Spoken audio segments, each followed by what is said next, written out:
finger. Okay, you got these two fingers. Okay, use your middle finger. These are called frets. I don't know how familiar you are with it. Okay, these bumpy things here, the metal bumps in here, those are called frets. That's how come it makes a different sound when you push it down here, and then it makes a different sound when you put it here. Is because of those frets.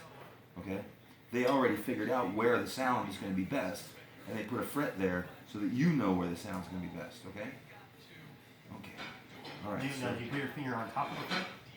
No. You put it right before it, right? Right behind it. Yeah. Right behind it. You'll know if you're doing it wrong.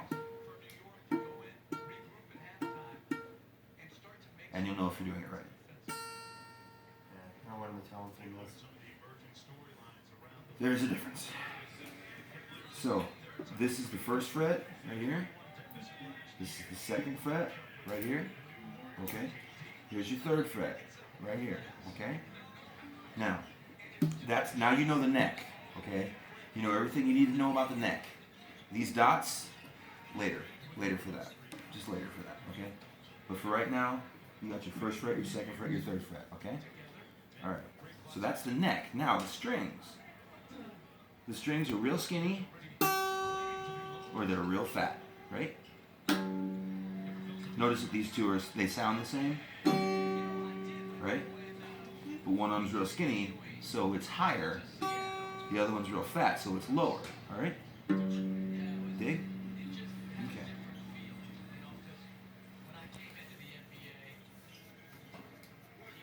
You need to keep an eye on these tuners, man, because they like to wander.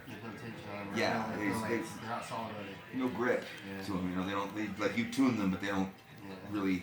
They don't mind going out. Okay, so 2 fingers.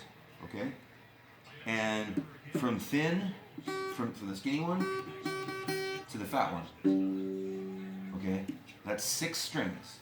The skinny one is 1, and the fat one is 6. Okay. So that's how it's counted. 1, 2, 3, 4, 5, 6. And they get fatter every time. 1 is the skinniest one. 2 is not as skinny as 1, but it's skinnier than 3, which is skinnier than 4, which is skinnier than 5, which is skinnier than 6, which is the fat one. Okay? So you got 1 and 6. And then the rest of them you just count up from skinny to fat. Okay? Okay. Any questions? Okay. And then here we go. 2 fingers. Okay? Felt suspiciously British there for a second. So, middle finger, 3rd fret, 1st string.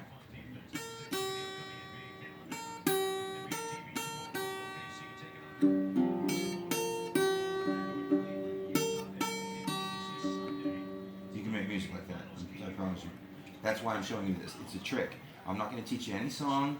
I'm not going to teach you anything for real, but I'm going to teach you a trick, okay? Here's the trick, okay? Middle finger, 1, 2, 3 frets, okay? On the 1st string. 3rd fret on the 2nd string. So now you can do...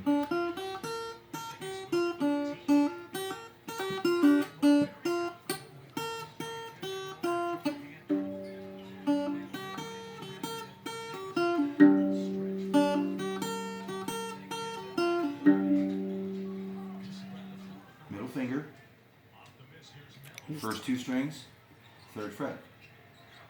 You're already making music. Okay?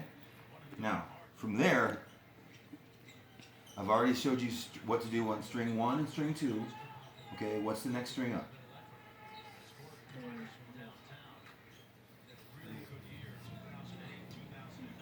String 3. That's where you take your pointy finger and you put it on the 2nd fret. On the 3rd string. Okay?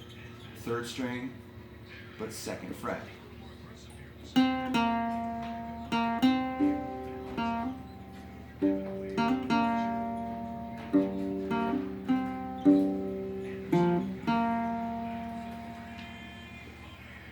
And you do that on down. second fret. Third string, fourth string, fifth string. It's either open or it's fretted. And if it's fretted, it depends on where you put your finger. In this case, it's on the second fret with your pointing finger for the fourth string, but also the third string and also the fifth string. So, and because these two strings are the same, it's the third fret on the fattest string, because the fattest string and the thinnest string are the same sound.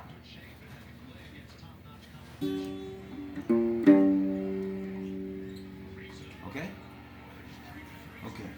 Keep that in mind, because if you know that, then you can play around with it, you know? And you can do stuff like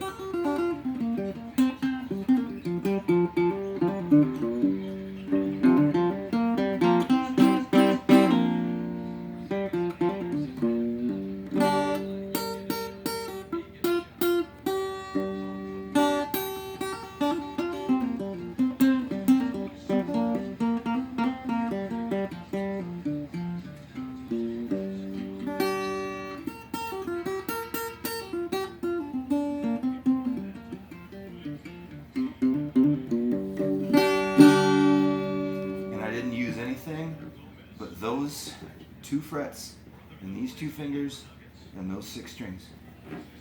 And I got a question for That's the trick. you. You know when you see people, they put that clamp right here? Yeah. Are they just tuning down or what? It's a capo is what it is. And what it does is it eliminates the need for the other frets above it. Okay. And that thing right there, the white thing, Yeah. that's the nut. Yeah. And that's what caps it off. And so with the capo, what that does, it acts like that, and it makes it into a shorter scale guitar. Okay. So you can play, like if you're playing an E chord shape, then, you know, if you've got it clamped down on that fret, then you're playing a G chord, but it's played with an E chord shape. Yeah, I got you. And if you're only good at, you know, it just depends. I don't like them. I like learning songs in the same key as the rest of the band. You know, I feel like cheating. I feel like I'm cheating when I use the capo.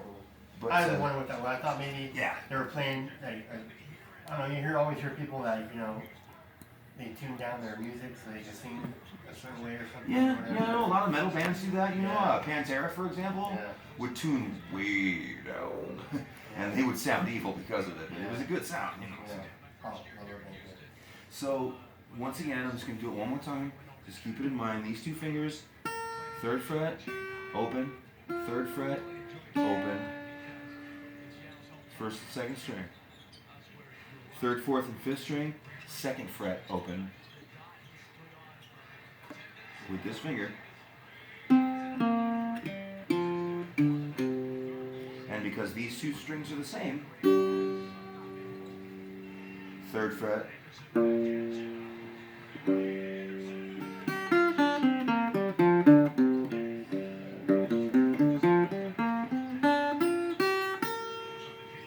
Now, is that called like a scale even? yeah, it's a pentatonic scale. I mean, I'm basically just doing the same 5 notes over and over again. But it's a playground. It's a total playground. You know, once you know, okay, I can do that, you know, you're not restricted. You can't do anything wrong. I remember I took classical guitar in like my freshman year. All we did like the first 9 weeks was